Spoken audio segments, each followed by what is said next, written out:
So I'm glad it's such a positive message. Sometimes I do a lot in real estate, sell a lot of homes.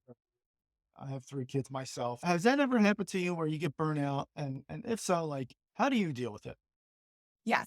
I think it's really important when you have a lot of things you're juggling for anybody, even people that are doing different kinds of jobs, whatever it is. But when you have a lot going on, you have to take time for yourself. Hey, You have to do weekends away or a day away or a spa day, or you have to give yourself a little bit of like me time. Because if not, you're going to burn out and it's not gonna be pretty. it's funny you Yeah. mentioned that. My wife got me a gift that was this company called Halcyon Floats, and they put you in a chamber in I think I've salt heard of them. water, and you like float, and you're like weightless, and it's completely dark. That was the weirdest thing I ever did. But you got to stay in there for a whole hour. I think I lasted like 35 minutes. Yeah. It was just too weird. Wow. Oh my But god. Relaxing. It's yeah, and but I was afraid I was going to fall asleep and drown.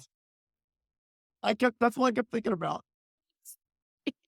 yeah, I'm glad that you have a way, you take some time for yourself, and this way, go it, for it. you know, It's so important. you don't let it get to you.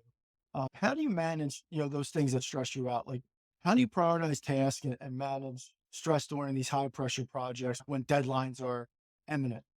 Yeah, you have for me, I have a personality that's I'm a little ADHD, right? Okay. So I can do a couple of things at the same time, but I'm hyper focusing, right? So I have figured out a way to manage that. I have strategies for that. And basically what it is, it's my planner. Mm. I have a planner that's like this thick and every day there's some I have to do and I follow the steps and it's amazing, but when you have a lot going on in your life, and this is just like something that I've been doing for about 10 years now with all of this going on and lots of things happening at the same time, is writing everything down. Mm. When I am stressed and I'm like, all right, this project needs this and this, I write it down. And then as it's done, I check it off. And there's something about that, like that calms me down. And there's so much in your head. And when it's just there and it's not written down or it's not out, it's more stressful.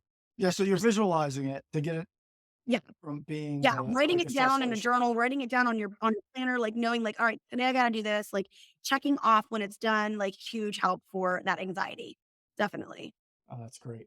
Yeah. Um, you know, it, it's funny you mentioned hyperfocus because I use it as a superpower. So I have hyperfocus and time blindness, and I Yeah. could sit and do something for 10 hours and I'm dialed in and nothing else happens.